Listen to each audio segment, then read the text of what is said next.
Live from our 7 Tasmania studios, your nightly news with Louise Huber begins now.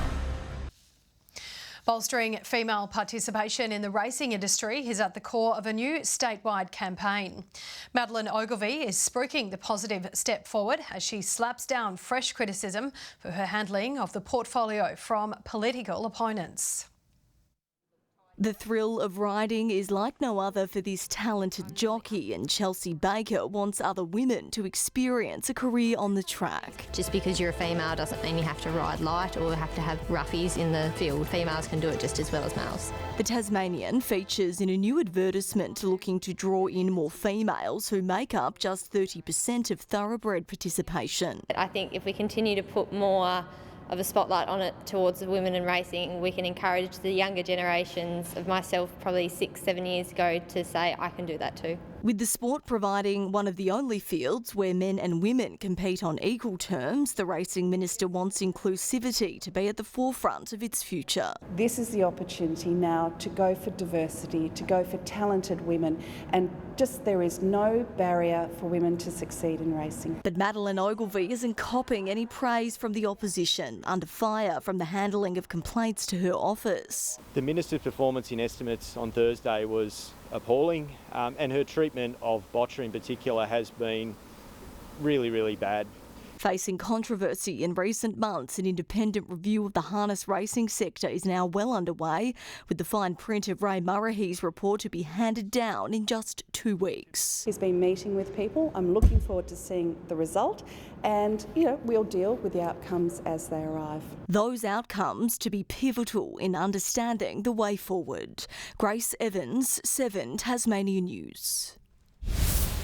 A state government program designed to cut costs for businesses struggling to pay their power bills has come under fire. Concerns have been aired about the large business customer electricity support scheme, with fears too much red tape in the application process is leaving Tasmanians without the financial relief that they desperately need. We're calling on the government to rethink this scheme and go back to the drawing board on it, because it's pretty clear with 2 months into this program, with only 10 businesses actually having access to it, that it's failing miserably. Energy Minister Guy Barnett says he will continue to monitor the situation and do what's best for business. Also noting larger organisations can also access the $50 million Business Energy Efficiency Scheme, which will operate for up to 3 years. A 77-year-old man has been caught driving with a blood alcohol reading 2.5 times over the legal limit. Police intercepted the driver at 1:40 this afternoon on the Huon Highway at Kingston, where he was also caught speeding in a roadwork zone. He's since been charged with drink driving and speeding offences and will front at the Hobart Magistrates Court at a later date. A new 10-kilometre racing queen has been crowned, with an Australian record smashed at this year's Launceston Running Festival. The internationally renowned course attracting some of the country's fiercest competitors. Off and running, hundreds hitting the pavement, hungry to take out the legendary Launceston 10. The best of the field sprinting ahead of the pack early, making the most of the near-perfect conditions. Fortunately, we've been blessed with the weather this morning. It is a reasonable enough temperature. There's not a breath of wind. A battle of the heavyweights headlining the men's race. It's the marathoner meets the 1,500 metre runner over 10Ks. The top 3 fight going down to the wire, with Brett Robertson beating out Edward Marks and Launceston's James Hansen to claim this year's honours. I worked really hard for that one. The boys pushed me all the way to the end.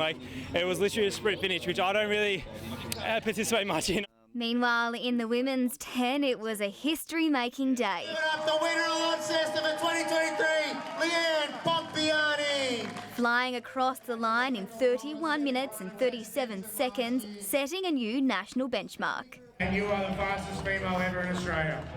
Sounds good to me. And that's just one box ticked for me. Obviously, that's just the beginning. Hopefully we just start ticking them off. The festival living up to its name, Launceston's premier running event, also featuring a half marathon, 5 kilometre and 1 mile, producing some impressive results. There's a bit of a boom in Australian distance running, and we just want as many people as possible to come along and run with them. The littlest of legs seeing if they have what it takes to add their names to the history books, hoping one day they too can become an Australian champion. Victoria Easto, 7 Tasmania News. Tasmanians have checked into the annual Chess Open with hopes to lead the competition and win big. Organisers say the intellectual sport is a true test of psychology and time management, with some rounds lasting more than 3 hours. Silently strategising their next moves, 35 competitors taking to the Tasmanian Chess Open. 1933 was the first holding of the event, and we've been running continuously since 1975. An event for the brightest of minds, no matter their age or gender. My mum taught me when I was 4, but I only really properly got into it last year. The quiet space speaking volumes about the mental strength required on floor. You have to be really focused because you have to calculate every move that you can do and your opponent can do. An intense atmosphere for everyone in the room, each game lasting around 90 minutes. It's quite pressurising sometimes and nerve-wracking, especially when it's quite tight. The tournament's finale will take place tomorrow with a closing ceremony to crown the winners. We'll have likely 3 or 4 people still contending for the title. We do have joint winners, so there's no tie-break system. But the overall first place prize money will be around $600-700. The Tasmanian Chess Association now extending a warm welcome to anyone looking to join. It's a great game for your brain and probably makes your parents' lives easier to make you just settle down and go play some chess. Brianna Boylan, 7 Tasmania News. Tasmania's players have made a major impact for the Allies team in the AFL Under-18 Championships. Clarence's Jack Callanan scoring 3 goals in the match, while North Launceston's Riley Sanders had one of his own in the 88-point victory against Western Australia. 5 other Tasmanians are on the team, joining representatives from New South Wales, the NT and Queensland. They face Victoria Metro in Brisbane next month. To the TSL, a late fight back from the Bombers forwards wasn't enough to get them over the line against the Roos. Clarence had control for most of the match, but a fourth quarter surge from Lauderdale nearly put their win at Blunston Arena in jeopardy. Siggins wants it, hands it off. Sammy Siggins to cut the margin back to 80-0. But the Kangaroos held on to the final siren to claim the valuable 4 points in a thrilling 8-point defeat. History has been made in the Lacca Seljack Cup with Devonport pulling off a 3-peat. The Strikers taking on South Hobart in a tense decider last night, just sneaking ahead to claim the championship 1-0. This 79th minute goal from Roberto Fernandez Garrido all they needed.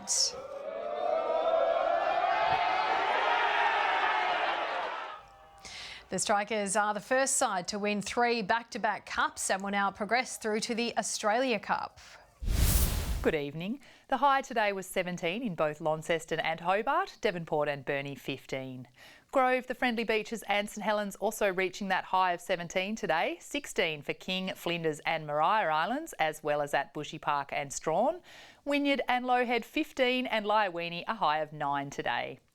Here on the satellite picture we can see cloud covering Western Tasmania with partly cloudy skies further east of the state. Low-level cloud sits over the southeast of the country while mid to high-level cloud is over central Australia. A frontal cloud band moves over southwestern WA with scattered cloud in its wake. Tomorrow a cold front crosses slowly over South Australia, a ridge of high pressure extends over WA and a trough lies off the coast of New South Wales. North to northwesterly winds 15 to 25 knots in the west, grading to 5 to 15 knots in the east. Winds reaching up to 30 knots about the northwest at night and swells up to 3.5 metres. A strong wind warning is current for the far northwest coast. A partly cloudy day in Hobart tomorrow, 16, 15 at Dover and Ouse. Showers in the north of the state tomorrow, Launceston 15, Devonport 14 and 13 at Scottsdale. Burnie 14, Strawn and Stanley 15, all expecting showers. Partly cloudy at St Helens 15 and Swansea 16 and a possible shower for Ross 14 degrees.